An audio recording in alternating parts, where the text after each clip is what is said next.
কয়েক মাস ধরেই মেসি ম্যানিয়ায় ভুগছিল কলকাতা। শনিবার যুবভারতীতে ফুটবলের রাজপুত্র পা দিতেই সেই উন্মাদনার মাত্রা কয়েক গুণ বেড়ে যায়। It's gonna go through the stratosphere. The man who arrives first. Suarez, El Pistolero is up next. Tears of joy. কিন্তু মেসি মাঠ ছাড়তেই উন্মাদনার ছবিটা মুহূর্তে বদলে গেল চরম বিশৃঙ্খলায়।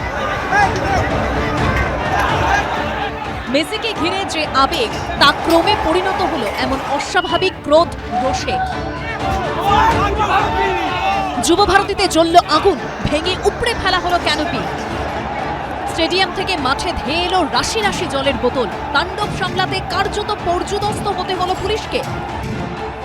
যদি হচ্ছে আমাদেরকে জায়ান্ট স্ক্রিনেই মেসিকে দেখতে হয় তো we can see the world cup, টাকাটা 10,000 টাকা দিয়ে এটুতে বসে যদি Messi is coming for only 15 minutes, that is also সবাই সারাউন্ড করে রাখছে, ministers, the journalist and everyone, তাহলে লাভটা কি হলো? তার উপর লোক ঘিরে রেখেছে একটা প্লেয়ারকে, এটা কি কোনো অর্গানাইজেশন হলো?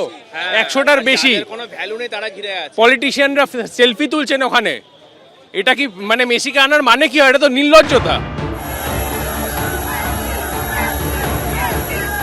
শুক্রবার গভীর রাতে শহরে পা রাখেন LM10। তখনই বিমানবন্দরের বাইরে উপচে পড়ছিল ভিড়। শনিবার ঠিক 11:30টায় যুবভারতীর মাঠে ঢোকে ফুটবলের রাজপুত্র লিওনেল মেসির গাড়ি। মেসি ভক্তদের ভিড়ে সে এক অন্যরকম যুবভারতী। অনেকদিন পর কানায় কানায় ভিড় দেখল এই স্টেডিয়াম। মাঠে মুহুর্মুহু স্লোগান, কিন্তু কিছুক্ষণের মধ্যে সেই আবেগ রূপ নেয় বিরক্তিতে। মেসি ভক্তদের দাবি, নিরাপত্তারক্ষী, পুলিশ, মন্ত্রী, ভিভিআইপিদের ভিড়ের মাঝে গ্যালারি থেকে মেসিকে সেভাবে দেখাই যায়নি। হাজার হাজার টাকার টিকিট কেটেও স্বপ্নের ফুটবলারকে ভালোভাবে দেখতে না পেয়ে ক্ষোভে ফেটে পড়েন কেউ কেউ। কোনোভাবেই দেখা যায়নি, এতগুলো টাকার টিকিট কেটে কোনোভাবেই দেখা যায়নি। একদম আনঅর্গানাইজড প্রশাসন, আনঅর্গানাইজড। একটা মিনিমাম শিক্ষা থাকা দরকার, এরকম পার্সোনালিটি আনলে কিভাবে ক্রাউড হ্যান্ডেল করতে হয় সেইটা আগে গ্রাফ করতে হয়, যে কি কি করণীয় না, সেই শিক্ষাটাই হচ্ছে আমরা অশিক্ষিত। আমাদের অ্যাডমিনিস্ট্রেটিভ হচ্ছে অশিক্ষিত, যারা অর্গানাইজ করেছে তারা হচ্ছে অশিক্ষিত। কি করা যাবে, যা হয় তাই নেটফল। বিরক্তি ক্রমেই বিশৃঙ্খলার রূপ নেয়।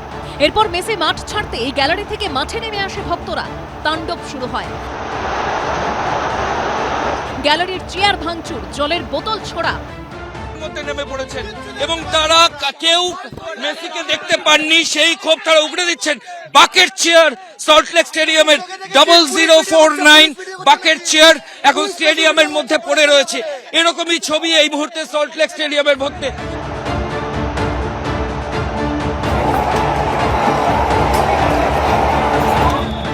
পরিস্থিতি সামাল দিতে কার্যত হিমশিম খায় পুলিশ। যুবভারতী স্টেডিয়ামে মেসিকে রাজ্য সরকারের তরফে সম্বর্ধনা দেওয়ার কথা ছিল, কিন্তু এই পরিস্থিতিতে তা বাতিল করা হয়। এদিকে এই ভয়ঙ্কর বিশৃঙ্খলা পরিস্থিতি নিয়ে এক্সপোস্টে মুখ্যমন্ত্রী লেখেন, সল্টলেক স্টেডিয়ামে যে অব্যবস্থা দেখা গেল তাতে আমি খুবই বিরক্ত এবং হতবাক। আমি অনুষ্ঠানটিতে যোগ দিতে স্টেডিয়ামের দিকে যাচ্ছিলাম, যেখানে হাজার হাজার ক্রীড়াপ্রেমী ও ভক্তরা তাদের প্রিয় ফুটবলার লিওনেল মেসিকে এক ঝলক দেখার জন্য জড়ো হয়েছিলেন। এই দুর্ভাগ্যজনক ঘটনার জন্য আমি লিওনেল মেসি, একই সঙ্গে তার ভক্ত ও সকল ক্রীড়াপ্রেমীর কাছে আন্তরিকভাবে ক্ষমা প্রার্থনা করছি। We have already told the organizer, we will persuade him. He is giving in writing to the whomsoever concerned that the tickets which have been sold, they should be refunded, because there was not much of this thing was done. অবসরপ্রাপ্ত বিচারপতি অসীম কুমার রায়ের নেতৃত্বে তদন্ত committee গঠন করা হয়েছে বলে এক্সান্ডেলে জানিয়েছেন মুখ্যমন্ত্রী। কমিটিতে থাকছেন মুখ্য সচিব সৌমিত্র রায়, ময়ূর ঠাকুর চক্রবর্তী, ঐশী মুখোপাধ্যায়ের রিপোর্ট, এবিপি আনন্দ। আমরা 5,000 টাকা করে টিকিট কেটেছি।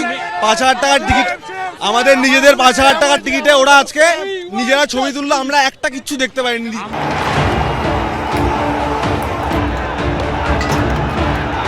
কেউ এসেছিলেন বেঙ্গালুরু থেকে, কেউ কেরল থেকে। হাজার হাজার টাকা দিয়ে টিকিট কেটেছিলেন।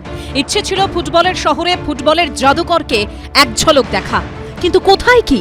যুবভারতী ক্রীড়াঙ্গনে ফুটবলের নক্ষত্রকে ঘিরে আয়োজক, নিরাপত্তা কর্মী, নেতা মন্ত্রীদের ভিড়।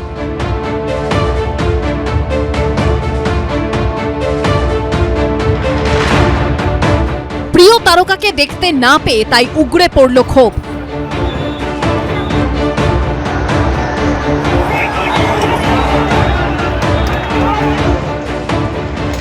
আমি ভেবেছি যে অনেকটাই দেখতে পাবো, মেসিকে অন্তত তো শুয়ে দেখতে পাবো, কিন্তু সেটা হলো না। ভালো করে মেসির মুখও দেখতে পাওনি বোধহয়। না, ফুটবল প্রেমীদের অনেকে তো সরাসরি দুর্নীতির অভিযোগও তুলেছেন। স্ক্যাম হয়েছে, স্ক্যাম ফুললি স্ক্যাম। উপরে একজন দর্শক রয়েছে, স্ক্যাম করে চিৎকার করছে, বলছে স্ক্যাম অফ দ্য ইয়ার। অর্থাৎ এত হিউজ অ্যামাউন্টের টাকা মেসিকে সামনে রেখে তোলা হয়েছে, চিৎকার করছে। একটা ফুটবলে পা দিল না, স্ক্যাম না তো কি এটা? ফুটবলের মাঠের এই বিতর্ক ঝড় তুলেছে রাজনীতির ময়দানেও। যারা ঢিল ছুঁড়েছে তারাও, বোতল ছুঁড়েছে তারাও তৃণমূল, সব অরূপ বিশ্বাসের লোক, আমার কাছে যা খবর আছে। এবং শুধু তাই নয়, টিকিট বিক্রি হয়েছে 5,000 8,000 টাকা করে, এবং সেই টিকিটের কালোবাজারি হয়েছে। পুরোটাই একটা মেস, মানে মেসি অন মেস, সেটাই হয়ে গেল। এদিনের ঘটনাকে মেসি স্ক্যাম বলে তৃণমূলের বিরুদ্ধে প্রশ্ন তুলেছেন বিজেপি নেতা কৌস্তব বাগচি। এ নিয়ে সরব হয়েছেন রাজ্যপালও। Football icon Messi has been used by the organizers for self-seeking monetary benefit for them. Football has been made into a commodity for the private gains of certain people. Who is responsible for this payment? Will the organizer please raise his hand? And secondly, where are the police? Trinamool অবশ্য বিশৃঙ্খলা আয়োজকদের ভূমিকা নিয়েই প্রশ্ন তুলেছে। কোনো পরিকল্পনা থাকবে না, মাননীয় মুখ্যমন্ত্রী পৌঁছবার আগেই মেসিকে বেরিয়ে যেতে হচ্ছে। জল ছুঁড়েছেন কিছু দর্শক, জল ছোড়াটা হয়তো অন্যায়, উচিত নয়, আলাদা, বাট তাদের ক্ষোভটা কি করে অস্বীকার করবো? ফুটবলের শহর কলকাতা, সেই ফুটবল ঘিরেই বেনজির বিশৃঙ্খলা। কলকাতার ফুটবল ইতিহাসে একটা লজ্জার দিন হিসেবেই থেকে যাবে শনিবার। সৌমিত্র রায়, আবির দত্ত, ঐশী মুখোপাধ্যায়ের রিপোর্ট, এবিপি আনন্দ। এবিপি আনন্দ, এগিয়ে থাকে, এগিয়ে রাখে।